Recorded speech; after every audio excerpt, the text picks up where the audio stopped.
Yan yung Tiaong mga kabayan.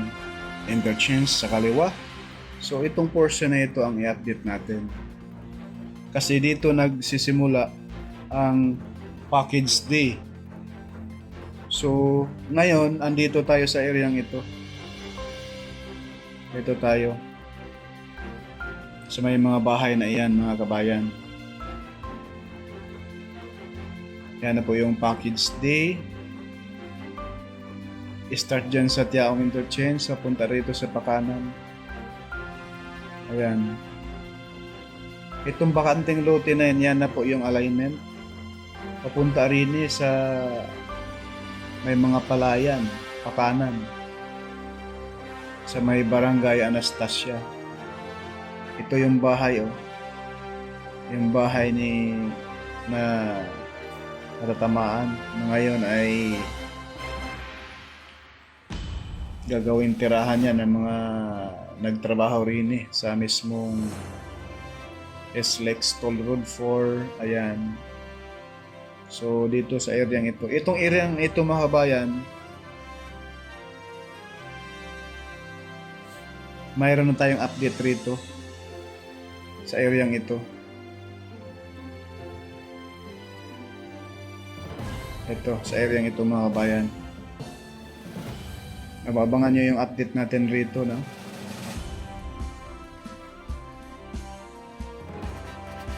At pinasok na natin rito sa areang ito, sa may Barangay Kabatang area. Nagsisimula ang ating update rito sa areang ito, itong kalsadang ito. Yan, hanggang dito sa ilog. Itong ilog sa kaliwa. So abang-abangan nyo yung ating update dyan mga kabayan. So back to the topic na tayo. Dito tayo sa mismong pinaka-entrada nitong package D sa may Barangay Bulakin. Ayan. Sa areang ito mga kabayan.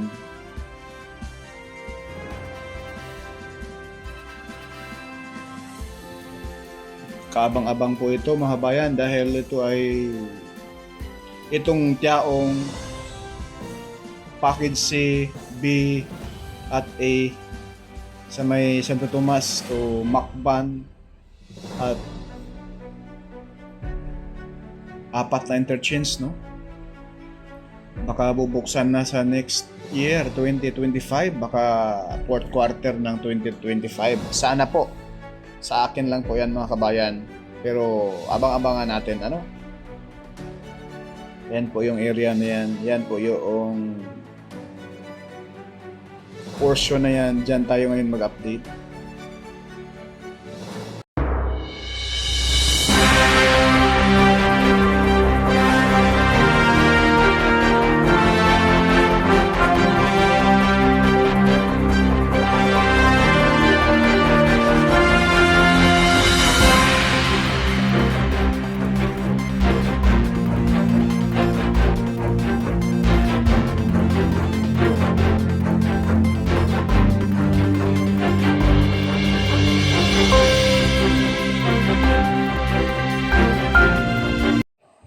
Sa mapagpalang umaga po mga bayan, welcome sa ating panibagong vlog. Dito po sa South Luzon Expressway Toll Road 4. Dito po sa package D mga kabayan, sa may Tiaong papuntang Candelaria. Let's go! Yan na yung mismong mga yan na yung pinakadugtong mga kabayan. Sa baba. Ayan na yung yung mga bako mismo. Sa gilid Ayan Tinitibag na yung mga lupa dyan. At yung mga bahay na matanamaan ay tinitira na rin. Ayan po.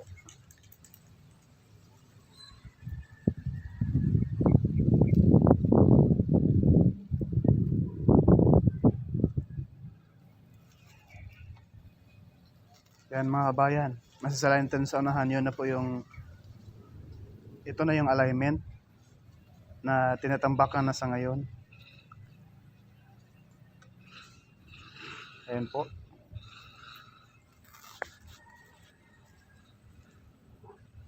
Diyan sa unahan, yan na po yung tulay. Yung pakaliwa pa Tiaong. Yung pakanan pa Dolores. Yan. Dito dati mga bayan, ito ay wala pang tambak to. Ngayon may tambak na.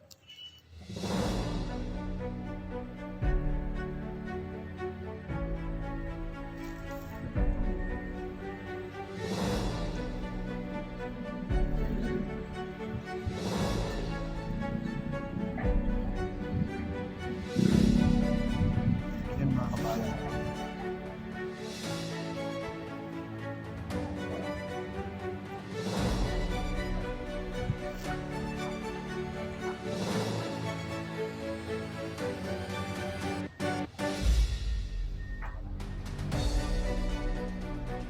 Ang contactor dito mga kabayan, ito na yung Firehorse Services.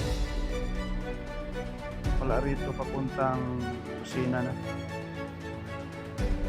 So dun sa yung may simento na yan, lampas ng tulay, yan na po yung Tiaong Interchange.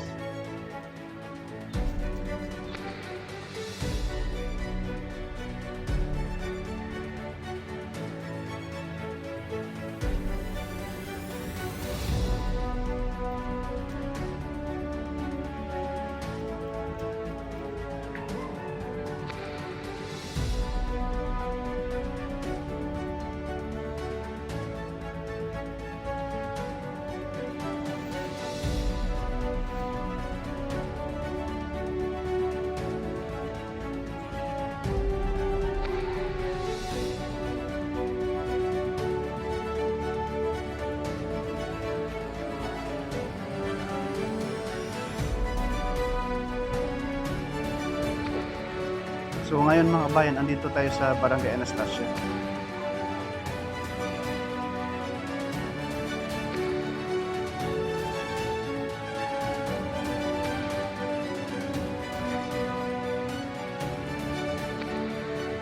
Papunta na rin yung pagkukay, pagtambak. Ayan po yung mga bako sa baba.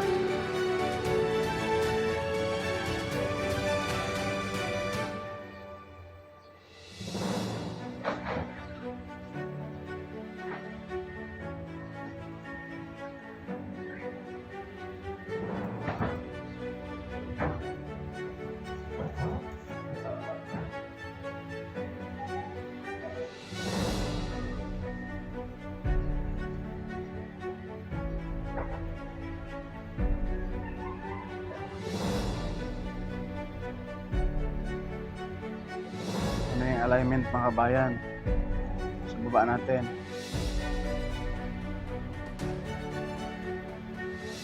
Tatawid dito sa service road. Ito yung service road ng Barangay Anastasia. Dito tatawid yan. Yan. Yung alignment. Oh.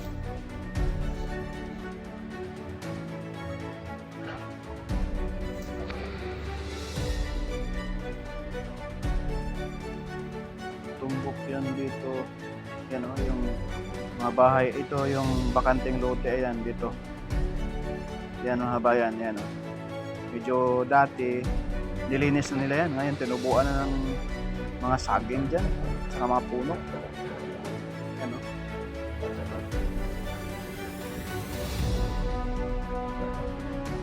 Yan na yan. Tatagos dito. Sa bakanting lote na yan. Yung pinuputol na rin yung mga puno dyan. Ayan. Yung palayan. Dyan tatawid sa palayan na yan mga bayan. Paangat.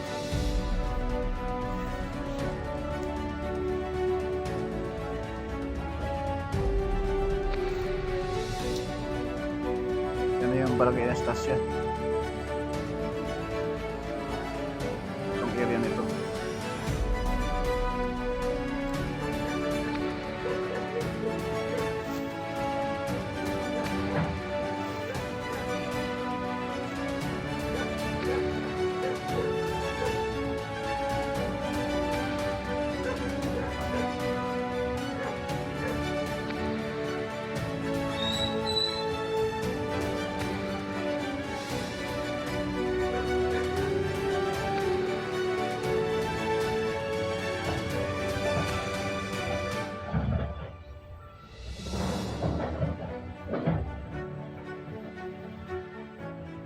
mga bahay na kulay blue na yan, hindi matatamaan yan. Dito yan. Yan.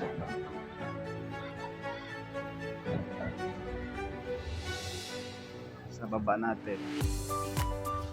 Dito yung tatagos.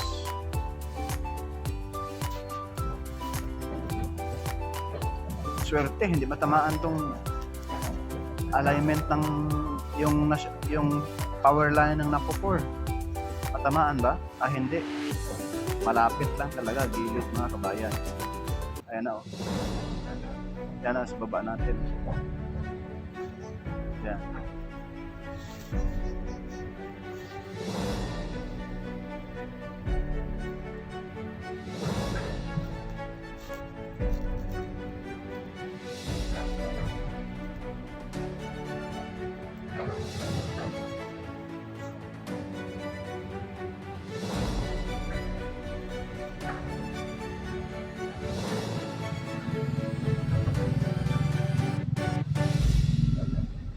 Yan yung mga heavy equipment. Dati wala pang ano yan dyan mga kabayan. Pang gumagawa.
Grabe yung takbo nito mga kabayan.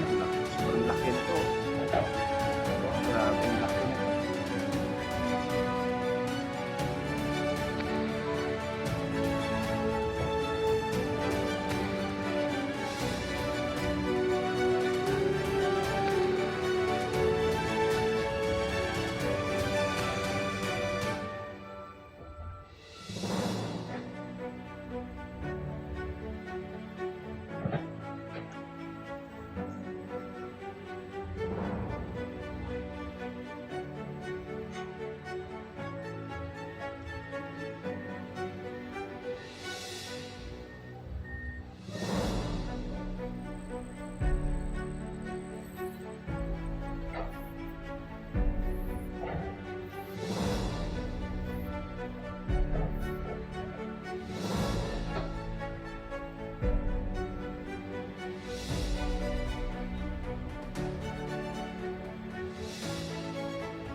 Yung mga dump truck sa malayo-layo mga kabayan. Muusok doon. Grabe. Daming dump truck kapili. Kahilira doon.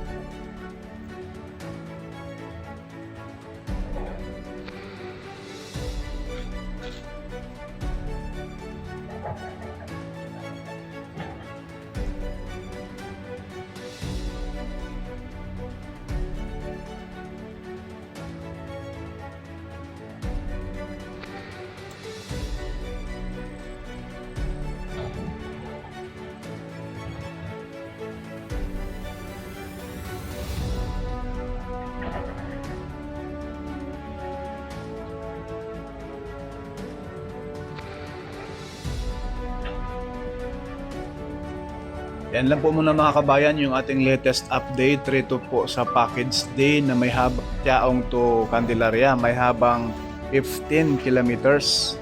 Ito po yung pinaka-entrada mga kabayan sa Barangay Bulakin, Tiaong, Quezon. Please like, share at subscribe. Maraming salamat. God bless.